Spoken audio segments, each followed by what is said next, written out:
बड़ा मज़ा आएगा क्योंकि इलेक्शन करीब आते जाएंगे और फिर उन लोगों को इंटरव्यूज़ देने पड़ेंगे जो मीडिया से गुरेज कर रहे थे। नवाज शरीफ को भी मीडिया में आना पड़ेगा, शहबाज शरीफ को भी आना पड़ेगा। मरीम नवाज़ ने तो अभी पहला इंटरव्यू दिया भी है सलीम साफ़ी साहब को, और लतीफ़ों का सिलसिला शुरू हो गया है। अब आपको बहुत सारे लतीफ़े मिलेंगे, बहुत अजीब अजीब चीज़ें मिलेंगी, बस आपको बर्दाश्त करना और अपनी हंसी को कंट्रोल करना है, क्योंकि जिस अंदाज़ में ये आपको लतीफ़े सुनाएंगे, जो चीज़ें आपको बताई जाएंगी इन इंटरव्यूज़ में, आप हैरान हो जाएंगे कि किस डिटाई से और किस तरीके से ये लोग गलत बयानी करते हैं। मैं मिसाल के तौर पे आपको बताता हूँ, मरीम नवाज़ साहिबा ने इंटरव्यू देते हुए कहा कि क्या इसहाक डार का ये जुर्म है कि वो कीमतें नहीं बढ़ाना चाहते। ये मैं मरीम नवाज़ के इंटरव्यू की बात कर रहा हूँ जो आज आया, कि क्या इसहाक डार का यही जुर्म है कि वो कीमतें नहीं बढ़ाना चाहते। यानी इसहाक डार गरीब को रिलीफ दे रहा है, कीमतें नहीं बढ़ा रहा। सोचो अगर इसहाक डार कीमतें बढ़ा रहा होता तो वो क्या करता पाकिस्तान के साथ, सोचिए ज़रा। अभी इसहाक डार कीमतें नहीं बढ़ा रहे तो एक महीने में 50 रुपए के करीब पेट्रोल की कीमत में इजाफा हो गया है। अभी वो कीमत नहीं बढ़ा रहे, 50 रुपए से ज़्यादा का इजाफा हो गया है। अभी इसहाक डार कीमत नहीं बढ़ा रहे, बिजली की कीमत 3 गुना हो गई है। अभी इसहाक डार कीमत नहीं बढ़ा रहे और महंगाई आपकी 38% तक पहुंच गई है जो 12-13% पे थी। अभी इसहाक डार कीमत नहीं बढ़ा रहे और पाकिस्तान को डिफॉल्ट करार दे दिया है ख्वाजा आसिफ ने। यानी इसहाक डार को अभी भी डिफेंड करना है। मैं तो हैरान हो जाता हूं कि किस तरह पक्का मुंह बना के, हैरान हो जाता हूं कि किस तरह से ऐसे कॉन्फिडेंस के साथ ये लोग गलत बयानी करते हैं, झूठ बोलते हैं, इन्हें शर्म भी नहीं आती। और हैरत है कि ये शीशे में भी नहीं देखते कि हम जो बात कर रहे हैं लोग हमारा मजाक उड़ाएंगे, हम जो बात कर रहे हैं हमारे मीम्स बनेंगे, हम जो बात कर रहे हैं उसको लोग नहीं मानेंगे, लेकिन डिटाई के साथ बैठ के झूठ बोलते हैं। हराम है जो इनके चेहरे के ऊपर थोड़ी सी भी शर्मिंदगी के आसार हों झूठ बोलते हुए। क्या कॉन्फिडेंस है, कमाल कॉन्फिडेंस है। हमारा एक दोस्त था, वो थोड़ा झूठ बोल लेता है, तो हम उसका असेसमेंट कर रहे थे कि इसने ये इतना कॉन्फिडेंस से झूठ कैसे बोलता है, बड़ी मासूमियत से, और पता भी नहीं चलता। तो एक दोस्त ने बताया कि याद है कि इसकी अम्मी अबू बहुत सख्ती करते थे, और जब बचपन में ये हमारे साथ खेलने के लिए बाहर निकलता था तो झूठ बोल के निकलता था, वापस जाकर भी झूठ बोलता था। तो इसने अपने अम्मी अबू से झूठ बोलना शुरू किया, तो इसका झूठ बोलने का कॉन्फिडेंस इसलिए बहुत ज़्यादा है कि ये अपने घर से तरबियत लेकर आया। बेचारे को इन हालात का सामना करना पड़ा। अब मरीम नवाज़ को ऐसा कॉन्फिडेंस और इस तरीके से झूठ बोलना मेरी समझ से बाहर है, मुझे बिल्कुल। और एक और चीज़ कही उन्होंने, यानी हद हो गई है कि अपने घर वालों के खिलाफ कोई ऐसा स्टेटमेंट देता है। मरीम नवाज़ ने कहा कि जब एहतसाब शुरू होता है तो 20 मिसालें लोग मुल्क छोड़ के भाग जाते हैं। जब भी एहतसाब शुरू होता है तो लोग मुल्क छोड़कर फरार हो जाते हैं, मरीम नवाज साहबा कह रही हैं। और फरार होने में जो वर्ल्ड रिकॉर्ड है वो मरीम नवाज के वालिद गिरामी मियां मोहम्मद नवाज शरीफ साहब का है। वो बार बार फरार हुए और बड़े बड़े लंबे अरसे के लिए फरार हुए, और जब तक उनको हुकूमत की यकीन दहानी नहीं करवाई गई या उन्हें यह नहीं कहा गया कि आपको NRO मिल रहा है, वापस आ जाइए, तब तक मियां साहब कभी वापस नहीं आए। और इस मरतबा तो यकीन दहानियों के बावजूद भी वापस नहीं आ रहे कि आपने मेरा फिर एहतसाब कर देना है, तो मैं एडवांस में फरार हो गया हूं। अब जो फरार होते हैं, मैं कुछ मिसालें मरीम नवाज के अपने खानदान में से दे देता हूं, उनके पास भी कुछ मिसालें हैं। पीपल्स पार्टी के लोगों का नाम वो ले सकती हैं, एस्टेब्लिशमेंट के रिटायर ऑफिसर्स का नाम वो ले सकती हैं कि जिनका एहतसाब होना था वो मुल्क से फरार हो गए और उन्होंने जवाब नहीं दिया। लेकिन अब मैं आपको बताता हूं कि मरीम नवाज के अपने खानदान में कौन कौन फरार हुआ। नवाज शरीफ एहतसाब से बचकर मुल्क से भाग गए, और पहले भागे 99 के बाद, और लंबे अरसे तक बाहर रहे, मुआहिदा करके भागे, उसके बाद दोबारा भागे मुल्क से बाहर, और तब से लेकर अब तक लगातार 4 साल होने वाले हैं भागे हुए हैं। इसके बाद इसहाक डार मियां नवाज शरीफ साहब के दौरे हुकूमत में, नून लीग के दौरे हुकूमत में ही भाग गए थे और लंबे अरसे तक भागे रहे। फिर जब उनको NRO मिला तो फिर वो एयरफोर्स के तैयारे में बैठकर वजीर आजम के साथ पाकिस्तान वापस तशरीफ लाए। हमजा शहबाज बार बार फरार हो जाते हैं, अक्सर फरार हो जाते हैं। एक दौर ऐसा था कि हमजा शहबाज को गारंटी के तौर पे रखवा के सारा खानदान, पूरा टब्बर फरार हो गया था, लेकिन अभी हमजा शहबाज साहब भी पाकिस्तान में नहीं है। सलमान शहबाज, इसको फरार करवाया जनरल रिटायर कमर जावेद बाजवा ने, और ये खबर मुस्लिम लीग नून के अपने करीबी सहाफ़ियों ने दी कि जनरल बाजवा ने टिकट थमाया सलमान शहबाज के हाथ में कि दौड़ जा, नहीं तो गिरफ्तार हो जाएगा करप्शन के अंदर। तो सलमान शहबाज पाकिस्तान से निकल गया। हुसैन नवाज फरार, मरीम नवाज का भाई है। हसन नवाज फरार, मरीम नवाज का भाई है। अली इमरान शहबाज शरीफ का दामाद है। इस सारे फरार हुए हैं पाकिस्तान से, और बहुत सारे लटरम पटरम सारे भाग जाते हैं पाकिस्तान से। तो मरीम नवाज बिल्कुल ठीक कह रही हैं कि जब भी पाकिस्तान में किसी का एहतसाब शुरू होता है तो वो पाकिस्तान से फरार हो जाता है। मरीम नवाज ने एक और बात की, उन्होंने कहा जी कि ईमानदार जजेस चाहिए, ईमानदार जजेस नहीं चाहिए। मैंने आपको पिछले वीलॉग में बताया था, जिस ऑडियो को लेकर ये खेल खेला जा रहा है उसके पीछे मुबैना तौर पे, क्योंकि ये इरशाद भट्टी साहब ने भी ये स्टोरी दी है, तो इसके पीछे असल में गेम है क्या, वो गेम हमने आपके साथ शेयर की थी। लेकिन ईमानदार जजेस नहीं चाहिए, नवाजे हुए जजेस चाहिए।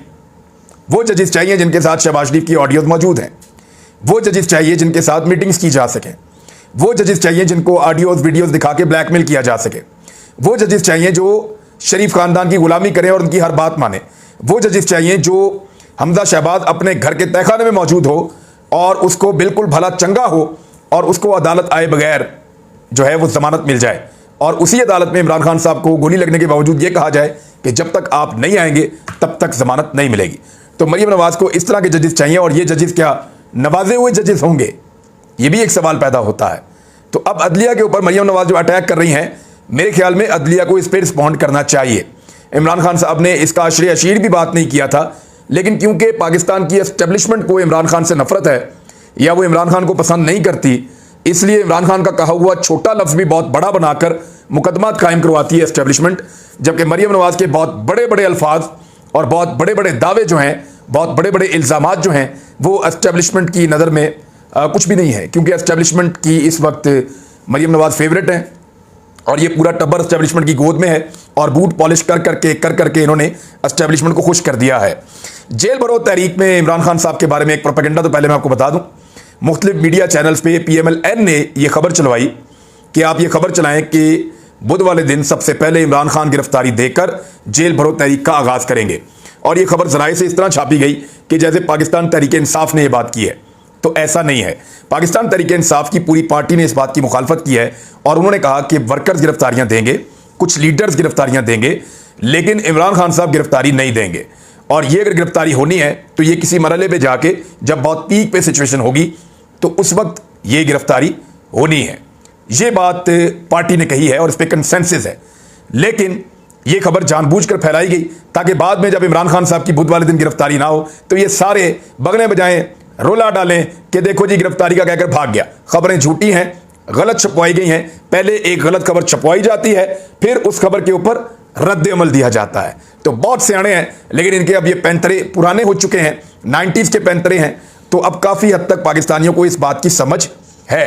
राणा सनाउल्लाह ने और हुकूमत पंजाब ने अपने अपने स्टेटमेंट्स जारी कर दिए हैं।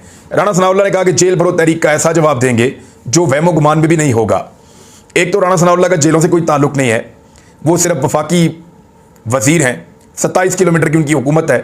वहाँ पे अगर कोई जुर्म होता है तो वो उसको गिरफ्तार कर सकते हैं। पूरे पाकिस्तान के अंदर जो बाकी निगरान हुकूमतें हैं वो उनको ऐसे ओन कर रहे हैं राणा सनाउल्लाह जैसे उनकी अपनी गुलाम हुकूमतें बैठी हुई हैं, और हकीकत लगती भी ऐसी है। तो राणा सनाउल्लाह का कॉन्फिडेंस बता रहा है कि सूबाई हुकूमतों के ऊपर भी उनका पूरा कंट्रोल है। तो अब मामला ये है कि राणा सनाउल्लाह का कहना है कि ऐसा जवाब देंगे जो वहमो गुमान में भी नहीं होगा। इमरानी टोला पिछले 7 माह से जद्दोजहद कर रहा है कि मुल्क डिफॉल्ट करे। ख्वाजा आसिफ ने तो ऐलान कर दिया कि मुल्क डिफॉल्ट है। ख्वाजा आसिफ ने कहा कि हम एक ऐसे मुल्क में रह रहे हैं जो डिफॉल्ट हो नहीं रहा, डिफॉल्ट हो चुका है। ये ख्वाजा आसिफ का स्टेटमेंट है। वो पाकिस्तान का वज़ीर दिफा है और पाकिस्तान का वज़ीर दाखिला कह रहा है कि 7 माह से जद्दोजहद इमरान खान कर रहे हैं कि मुल्क डिफॉल्ट करे। भाई इमरान खान कैसे मुल्क डिफॉल्ट कर सकता है? हुकूमत में होगा तो करेगा ना। ये वाहिद लीडर है जो अपोजिशन के अंदर है। इसने कोई सड़क बंद नहीं की, इसने कोई धरना नहीं दिया, इसने किसी किस्म की तोड़फोड़ नहीं की, इसने अभी तक किसी जगह के ऊपर शटर डाउन हड़ताल की कॉल नहीं दी, कोई सिविल नाफरमानी की तहरीक नहीं चलाई। तो ये कैसे इकॉनमी को खतरे में डाल सकता है? ये कैसे डिफॉल्ट करवा सकता है? ये एक्चुअली PDM की हुकूमत का किया धरा है जो इस वक्त पाकिस्तानी भुगत रहे हैं। बहरहाल जो गवर्नमेंट ऑफ पंजाब है, निगरान हुकूमत, उन्होंने कहा कि जेल हुकाम को उन्होंने हदायत जारी कर दी हैं और मुशावरती इजलास हुआ और उसमें उन्होंने कहा कि रज़ाकाराना गिरफ्तारी देने वालों को गिरफ्तार ना करने का फैसला किया गया है और PTA के कारकुन और रहनुमा कानून के खिलाफ गए तो गिरफ्तार किया जाएगा। हुकूमत ने मियाँ वाली और DG खान के जेल हुकाम को अलर्ट रहने की हदायत की क्योंकि वहाँ से बहुत बड़े एहतजाज सामने आने का खदशा जाहिर किया जा रहा है। ज़राए का कहना है कि सूबाई हुकूमत ने अमन व अमान की सूरत को हर सूरत यकीनी बनाने की हदायत की है और उन्होंने कहा कि हम रज़ाकाराना तौर पे जो गिरफ्तारी देने आएंगे उनकी गिरफ्तारी नहीं करेंगे, लेकिन जो लोग कानून को हाथ में लेंगे उनको गिरफ्तार किया जाएगा। अब पाकिस्तान तहरीक इंसाफ की अपनी एक स्ट्रेटजी है, वो आने वाले वक्त में आपके सामने आ जाएगी। ख्वाजा आसिफ ने कहा कि मुल्क डिफॉल्ट कर चुका है। मुसद्दिक मलिक को मैदान में उतारा गया, और क्योंकि ये दूसरे कैंप के आदमी हैं तो वो ये कह रहे हैं कि नहीं, ख्वाजा आसिफ से मैं इत्तफाक नहीं करता, मुल्क दिवालिया नहीं हुआ, अमीर और गरीब का मुल्क अलग कर दिया गया है। जो इन्फॉर्मेशन मुझे असद उमर साहब ने दी थी उनके बकौल जो टेक्निकल डिफ़ॉल्ट है पाकिस्तान का वो तो रोज़ हो रहा है। यानी जो हमारे पास ड्राई पोर्ट पे जो कंटेनर्स लगे हुए हैं उनको छुड़वाने के लिए हमारे पास एलसीज नहीं है, हम ले नहीं सकते सामान जो हमने परचेज़ किया हुआ है, डॉलर्स नहीं है पाकिस्तान के पास, तो रोज़ाना की बुनियादों पे ये डिफ़ॉल्ट हो रहा है। दूसरा, पाकिस्तान को जून तक एक बहुत बड़ा कर्ज वापस करना है दुनिया को, और हमारे पास ज़र मुबादला के ज़खायर ना होने के बराबर हैं। अब पाकिस्तान इतना पैसा मैनेज कर ही नहीं सकता कि ये कर्ज वापस कर दे। तो असद उमर साहब को लगता है कि पाकिस्तान एक्चुअल डिफ़ॉल्ट भी कर जाएगा और पाकिस्तान पहली मरतबा ऐसा होगा कि अपना कर्ज अदा नहीं कर सकेगा। तो ये सिचुएशन तो है, लेकिन मुसद्दिक मलिक अब बज़िद हैं, दूसरी तरफ से आए हैं, उनका ये कहना है कि नहीं, पाकिस्तान डिफ़ॉल्ट नहीं किया। इमरान खान साहब जो हैं वो अब जा रहे हैं अदालत में, और कल वो अदालत में पीर वाले दिन पेश होंगे, ये फैसला कर लिया गया है। दूसरा, इमरान खान साहब को अदालत में ले जाने के लिए इंतजामात भी मुकम्मल किए गए हैं, सिक्योरिटी के बड़े सीरियस इकदाम किए गए हैं। इमरान खान साहब की अपनी सिक्योरिटी भी साथ होगी, कारकुनों की एक बहुत बड़ी तादाद भी पहुंचेगी लाहौर हाई कोर्ट में और उसकी सराउंडिंग में, और इस तरह इमरान खान साहब को ले जाया जाएगा एक अहम तरीन पेशी के लिए लाहौर हाई कोर्ट में। मुझे नहीं लगता कि इससे पहले कभी किसी केस में किसी लीडर के साथ इतनी बड़ी तादाद में लोग लाहौर हाई कोर्ट गए होंगे जितनी बड़ी तादाद में लोग इमरान खान के साथ कल जाना चाहते हैं लाहौर हाई कोर्ट में, और वहाँ पर इमरान खान साहब अदालत में पेश होंगे। सिक्योरिटी की बड़ी सख्त ज़रूरत है, खुदा न खास्ता उनकी जान को ख़तरा है। शेख रशीद अहमद साहब ने भी इस पर एक स्टेटमेंट दिया है, और उनका ये कहना है शेख रशीद का कि 30 अप्रैल तक इमरान खान साहब की जान को ख़तरा है। यही वो टेन्योर है जिसमें इमरान खान साहब ने इलेक्शन कैंपेन चलानी है। अब इलेक्शन कमीशन पूरी कोशिश कर रहा है कि इलेक्शन ना हो, पीडीएम की सारी जमातें भी कोशिश कर रही हैं कि इलेक्शन ना हो। पाकिस्तान में अब तक जितने भी सर्वेस किए गए हैं, हर अगला सर्वे पिछले सर्वे से ज़्यादा इमरान खान को मकबूल दिखाता है। यानी मकबूलियत बढ़ते बढ़ते इतनी हो गई है कि 70 से 80% के दरमियान पहुंच गई है। और अब ये वो लोग क्लेम कर रहे हैं जो शहबाज शरीफ के या आसिफ अली जरदारी के या एस्टेब्लिशमेंट के बहुत करीबी लोग हैं, इसीलिए ये सब लोग इलेक्शन से भाग रहे हैं। बहरहाल इमरान खान साहब अदालत में पेश होंगे और वहाँ से वो अपनी बेल हासिल करेंगे। उनकी जान को ख़तरा है, ये रियासत की जिम्मेदारी है कि उनकी जान बचाने के तमाम इकदाम किए जाएँ जिस वक्त वो अदालत में पेश हों। पाकिस्तान तहरीक इंसाफ हर सूरत अदलिया के तकद्दुस की हिफाजत करेगी। इमरान खान साहब ने ये स्टेटमेंट दिया है।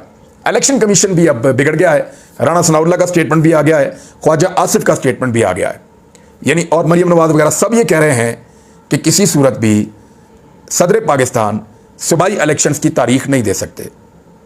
अब बहुत बड़ी तादाद में जो कानूनदान है उनका ये कहना है कि आइन के आर्टिकल 57(1) के तहत सदर पाकिस्तान के पास ये इख्तियार मौजूद है कि जब इस तरह की सिचुएशन पैदा हो गई है तो सदर पाकिस्तान मुशावरत के बाद डेट दे सकते हैं इंतखाबात की कि पंजाब में और खैबर पख्तूनख्वा में किस तारीख को इंतखाबात किए जाएँ। अदालती अहकाम आ चुके हैं, सुप्रीम कोर्ट की ऑब्जर्वेशंस आ चुकी हैं, उनके भी अहकाम आ चुके हैं कि 90 दिन के अंदर इंतखाबात करवाए जाएँ, लेकिन सब के सब भाग रहे हैं। इलेक्शन कमीशन का ये कहना है कि ये काम जो है गवर्नर्स का है, हमने गवर्नर्स को लिख दिया है, सदर पाकिस्तान ये काम नहीं कर सकते। राना सनाउल्लाह ने भी कहा, ख्वाजा आसिफ भी डरे हुए हैं, वो भी यही कह रहे हैं कि सदर पाकिस्तान बाज रहें और इस तरह के इकदाम ना करें और वो इलेक्शन से उनका कोई लेना देना नहीं है। जबकि शेख रशीद का कहना है कि या तो सदर पाकिस्तान कल के दिन यानी मंडे वाले दिन या तो इलेक्शन की तारीख का ऐलान करें या फिर इस्तीफ़ा दे। इस्तीफ़ा ही दे दे तो अच्छा है, अगर कोई काम नहीं कर सकते तो। फजल रहमान साहब को भी शौक पूरा हो जाएगा थोड़े दिन के लिए, वो आकर बन जाएंगे सदर पाकिस्तान। चलो उन्हें कोई एडहॉक सोल्यूशन करके कुछ भी करके, 2 असम्बलियाँ नहीं है, नया सदर तो आ नहीं सकता, तो उन्हीं को बना दे। लेकिन मामला यह है कि सदर पाकिस्तान अगर इस इख्तियार को इस्तेमाल करते हैं तो एक नया फड्डा पड़ जाएगा और फिर यह मसला चला जाएगा सुप्रीम कोर्ट ऑफ पाकिस्तान में। हाई कोर्ट्स में जा सकता है, सुप्रीम कोर्ट में जा सकता है, और सुप्रीम कोर्ट ऑफ पाकिस्तान इसको मुझे नहीं लगता कि 1-2 पेशियों से ज़्यादा वो लेगी। इसको हल करके फौरी तौर पर बता सकती है कि सदर पाकिस्तान ने कह दिया अब इस तारीख को आप इंतखाबात करवाएं, और अगर सदर पाकिस्तान का कहना आप नहीं मानते तो फिर भी 90 दिन के अंदर अंदर आप सबको इंतखाबात करवाने पड़ेंगे। और सुप्रीम कोर्ट उन सबको बुलवा सकती है जो फंड नहीं दे रहे, जो फोर्स नहीं दे रहे, जो आरओज नहीं दे रहे, जो लोग कोऑपरेट नहीं कर रहे, सुप्रीम कोर्ट ऑफ पाकिस्तान उन सबको तलब कर सकती है। तो आरिफ अलवी साहब का भी एक स्टेटमेंट आया, वो स्टेटमेंट मैं आपको बता देता हूं। उन्होंने कहा कि आइन में सुराख तलाश करने की बजाय उसकी पासदारी करनी चाहिए। इलेक्शन की तारीख देने के बजाय मामला एक दूसरे पर डाला जा रहा है।